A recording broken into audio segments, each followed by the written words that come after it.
بسم اللہ الرحمن الرحیم الحمد للہ وکفى وسلام علی عباده الذین اصطفى اما بعد وقال النبی صلی اللہ علیہ وسلم اللہم بارک لنا فی رجب وشعبان وبلغنا رمضان او کما قال النبی صلی اللہ علیہ وسلم۔ میرے محترم عزیزوں، دوستوں، بزرگوں، اللہ تعالیٰ نے اپنی بندگی اور عبادت کرنے کے لیے اپنے رسول حضرت محمد صلی اللہ علیہ وسلم کو ایک خاص طریقہ اور بندگی کا طریقہ بتایا جسے نماز کہتے ہیں۔ اللہ کے رسول صلی اللہ علیہ وسلم نے عملی طور پر نماز ہمیں سکھائی، نماز کے مسائل ہمیں بتائے، نماز کے فضائل ہمیں بتائے۔ لہذا نماز ہی کے تعلق سے، نماز کے شرائط کے تعلق سے چند باتیں عرض کرنے کا ارادہ ہے۔ اللہ تعالیٰ صحیح بات کہنے، سننے، سمجھنے اور عمل کرنے کی توفیق عطا فرمائے۔ میرے عزیزو دوستو، نماز کے صحیح ہونے کے لیے، نماز کی صحت کے لیے 7 چیزیں ضروری ہیں جنہیں نماز کے شرائط کہا جاتا ہے۔ اگر ان میں سے ایک چیز بھی چھوٹ گئی، مفقود ہو گئی تو نماز نہ ہوگی۔ ان میں سب سے پہلی چیز وہ ہے بدن کا پاک ہونا، دوسری چیز ہے کپڑوں کا پاک ہونا، تیسری چیز ہے جگہ کا پاک ہونا، چوتھی چیز ہے سطر کا چھپانا، پانچویں چیز ہے نماز کا وقت ہونا، چھٹی چیز ہے استقبال قبلہ یعنی قبلے کی طرف منہ کرنا، اور 7ویں چیز ہے نیت کرنا۔ ان 7 چیزوں کو نماز کے شرائط کہا جاتا ہے یا نماز کے باہر کے فرائض بھی کہا جاتا ہے۔ ان میں سب سے پہلی چیز وہ ہے بدن کا پاک ہونا۔ بدن کے پاک ہونے سے کیا مراد ہے؟ بدن کے پاک ہونے سے مراد یہ ہے کہ بدن پر کسی قسم کی گندگی، کسی قسم کی ناپاکی، پلیدی نہ لگی ہوئی ہو۔ بدن حقیقی نجاست سے بھی پاک ہو اور حکمی نجاست سے بھی پاک ہو۔ حقیقی نجاست اسے کہتے ہیں جو گندگی، جو نجاست دیکھنے میں آ سکے، جیسے پیشاب ہے، پخانہ ہے، خون ہے، یہ وہ نجاست ہے جو دیکھنے میں آ جاتی ہے، لہذا اسے حقیقی کہتے ہیں۔ ایسے ہی ایک وہ گندگی ہے، وہ ناپاکی ہے جو دیکھنے میں تو نہ آ سکے لیکن شرعی طور پر وہ ناپاکی ہو، اس کو حکمی کہتے ہیں۔ جیسے انسان کا بے وضو ہونا، غسل کی حاجت ہونا، کہ یہ بھی ایک قسم کی جو ہے وہ ناپاکی ہے کہ نماز بغیر وضو کے نہیں ہوتی۔ مفتاح الصلاۃ الطہور، نماز کی کنجی، مفتاح الصلاۃ نماز کی کنجی طہارت ہے۔ لہذا طہارت اور پاکیزگی، جس کو حدث اصغر و حدث اکبر بھی کہتے ہیں، ان سے بھی نمازی کے بدن کا پاک ہونا یعنی نمازی کا پاک ہونا ضروری ہے۔ حقیقی نجاست بھی بدن پر نہ ہو، پیشاب پخانہ بھی نہ لگا ہوا ہو، خون بھی نہ لگا ہوا ہو، جس کی تحدید، جس کی مقدار فقہاء نے یہ لکھی ہے 1 درہم کے بقدر، یعنی ہماری ہاتھ کی ہتھیلی کے گھیراؤ کے بقدر، جو جتنا حجم ہے، جتنا حصہ ہے، اس سے زیادہ اگر گندگی لگی ہے جسم کے اوپر تو وہ جسم ناپاک ہو جائے گا، اس کے ساتھ میں نماز نہ ہوگی۔ لہذا بدن کا پاک ہونا یہ نماز کی اولین شرط ہے۔ پاکی کو اللہ تعالیٰ پسند فرماتا ہے، ان اللہ یحب التوابین اور یحب المتطہرین۔ اللہ فرماتا ہے کہ بے شک اللہ تعالیٰ توبہ کرنے والوں کو پسند کرتا ہے اور اللہ تعالیٰ پاک صاف رہنے والوں کو پسند کرتا ہے۔ کہ قبا والوں کی تعریف کی گئی، فیہ رجال یحبون ان یتطہروا واللہ یحب المطہرین، کہ قبا والوں کی تعریف اللہ نے کی کس وجہ سے؟ اس بنیاد پر کہ وہ صفائی کا اہتمام کیا کرتے تھے۔ پوچھا گیا بھائی ان کی کیا صفات تھیں، وہ کس طریقے سے اہتمام کیا کرتے تھے؟ تو انہوں نے کہا کہ ہم اس اعتبار سے صفائی کا خیال کرتے ہیں، جب ہمیں استنجا آتا ہے، پیشاب آتا ہے، تو ہم پہلے ڈھیلے استعمال کرتے ہیں، اس کے بعد ہم پانی سے جو ہے نجاست حاصل یعنی کہ پاکی حاصل کرتے ہیں، تو دوہری پاکی حاصل ہو جاتی ہے۔ تو اللہ کو ان کا یہ عمل اتنا پسند آیا کہ اللہ نے ان کی تعریف فرمائی، فیہ رجال یحبون ان یتطہروا، کہ لوگوں میں کچھ لوگ ایسے ہیں کہ وہ پاکی کو پسند کرتے ہیں، اور اللہ تعالیٰ بھی پاک صاف رہنے والوں کو پسند کرتا ہے۔ الطہارۃ نصف الایمان، طہارت وہ آدھا ایمان ہے، لہٰذا بدن کا، نمازی کے بدن کا پاک ہونا یہ نماز کی اولین شرائط میں سے پہلی شرط ہے۔ دوسری شرط یہ ہے کپڑوں کا پاک ہونا، یعنی نمازی کے جسم پر جتنے کپڑے ہیں، پاجامہ ہیں، کرتا ہے، عمامہ ہے، پگڑی ہے، رومال ہے، جتنے کپڑے، جتنی چیزیں اس کے جسم سے مس ہو رہی ہیں، اس کے جسم سے لگ رہی ہیں، ان تمام کا پاک ہونا ضروری ہے۔ اگر کسی حصے پر پیشاب لگا ہوا ہے، رومال پر پیشاب لگا ہوا ہے، کپڑے کے دامن پر پیشاب لگا ہوا ہے، اور جو مقدار میں نے بتائی اس سے زیادہ ہے، تو وہ کپڑا ناپاک ہو جائے گا اور اس میں نماز پڑھنا درست نہیں ہوگا۔ لہٰذا کپڑے بھی جو ہیں وہ پاک ہوں، حقیقی نیاست سے بھی پاک ہوں اور حقیقی نیاست سے بھی پاک ہوں۔ اس کے بعد تیسری شرط جو نماز کی ہے وہ ہے جگہ کا پاک ہونا۔ جس جگہ نمازی کے قدم، گھٹنے، ٹخنے، دونوں ہاتھ اور پیشانی اور سجدہ جہاں وہ کر رہا ہے وہ جگہ پاک ہونی چاہیے، چاہے وہ زمین ہو، چاہے وہ صف ہو، چاہے وہ جائے نماز ہو، جون سی بھی جگہ ہو، اس جگہ کا پاک ہونا ضروری ہے۔ چوتھی شرط، نماز کی چوتھی شرط یہ ہے سطر کا چھپانا۔ مردوں کا سطر وہ ناف سے لے کر گھٹنوں تک ہے۔ میرے عزیزو دوستو، یہ سطر نماز کے اندر بھی چھپانا فرض ہے اور نماز کے باہر چھپانا بھی فرض ہے۔ آج ہمارے ہاں ایک عجیب چیز چل گئی کہ لوگ گرمیوں کے اندر جو ہے مسلمان بھی ہاف نیکر پہن کے چلتے ہیں، لنگیوں کے اندر گھومتے ہیں، اپنا بنیان اتار دیتے ہیں اور بے پردگی ہوتی ہے۔ سطر چھپانا یہ فرض ہے، ضروری ہے۔ ناف سے لے کر گھٹنوں تک کا جو حصہ ہے اس کو چھپانا ہر حال میں ضروری ہے، چاہے نماز کے اندر ہو چاہے نماز کے باہر ہو۔ ایسے ہی عام طور سے یہ غلطی یہ ہوتی ہے کہ ہمارے جو احباب پینٹ شرٹ پہنتے ہیں وہ اپنا شرٹ باہر نکال لیتے ہیں جب نماز پڑھتے ہیں، اور جب رکوع میں جاتے ہیں، سجدے میں جاتے ہیں تو ان کا شرٹ کمر کو چلا جاتا ہے اور پورے ان کی جو ہے پیٹھ اور سرین سے نیچے کا حصہ وہ دکھ جاتا ہے۔ لہٰذا اگر 3 بار سبحان رب العظیم کہنے کے بقدر وہ حصہ کھلا رہے تو نماز جاتی رہے گی۔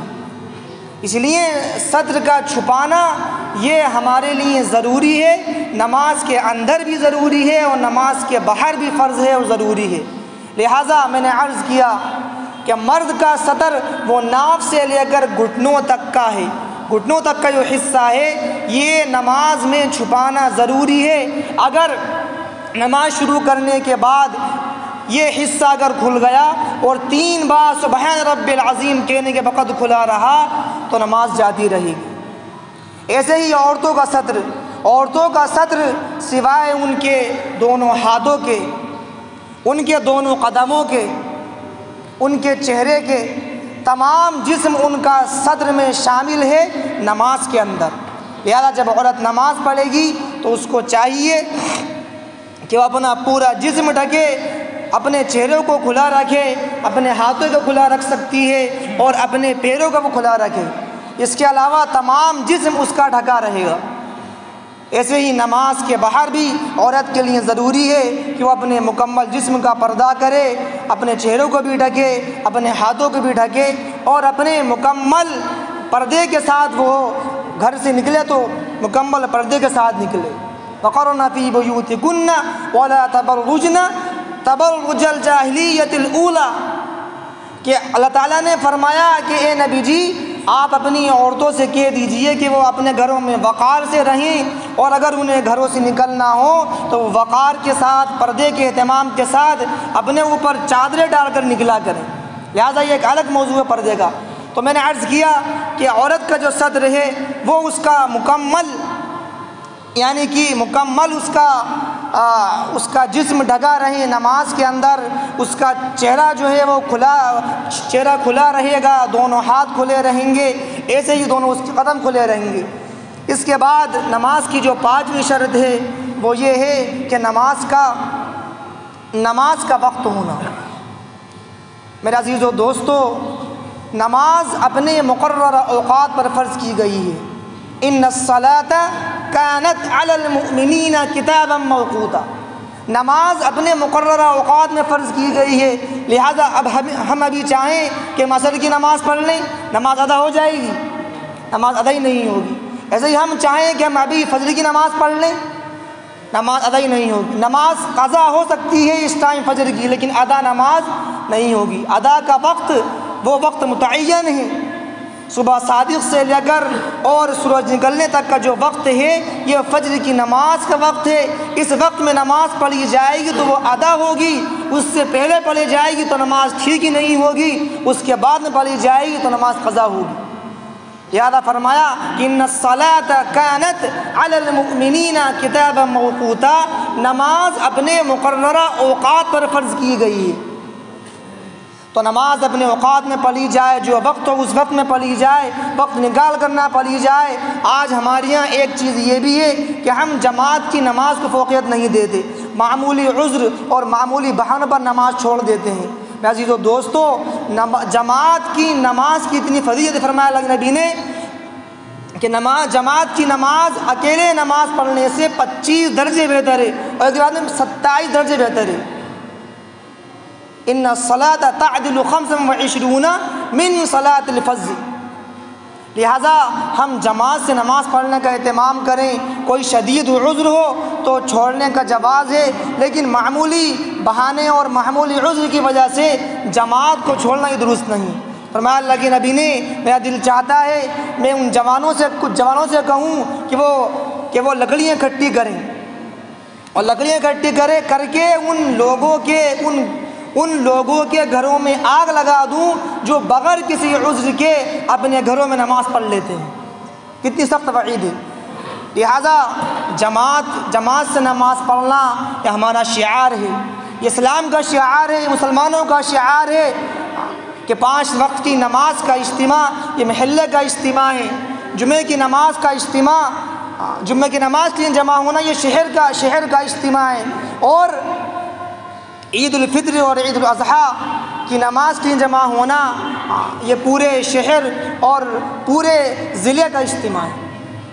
لہٰذا ہمیں ان شعائر کی حفاظت کرنی چاہیے اور نماز کو جماعت سے پڑھنے کا اہتمام سے پڑھنے کی کوشش کرنی چاہیے۔ اس کے بعد 6 شرط استقبال قبلہ، یعنی قبلے کی طرف منہ ہونا، یہ بھی نماز کی شرائط میں سے ہیں۔ قبلہ ہمارے ملک کی سمت کے حساب سے پشچم کی جانب جو ہے مکہ مکرمہ واقع ہے۔ مکہ مکرمہ کے اندر خانہ کعبہ ہے جو کمرے کی شکل کا بنا ہوا ہے، اس سمت ہمیں رخ کرنے کا حکم دیا گیا ہے نماز کے اندر۔ لہٰذا اس کو بیت اللہ بھی کہتے ہیں، کعبۃ اللہ بھی کہتے ہیں، بیت الحرام بھی کہتے ہیں۔ دنیا کے تمام مسلمانوں کو یہ حکم ہے کہ وہ اپنی نمازوں میں بیت اللہ کی طرف اپنا رخ کریں اور اپنا رخ کر کے نماز پڑھیں۔ اور ایسے ہی نماز کی 7ویں شرط یہ ہے نیت کرنا۔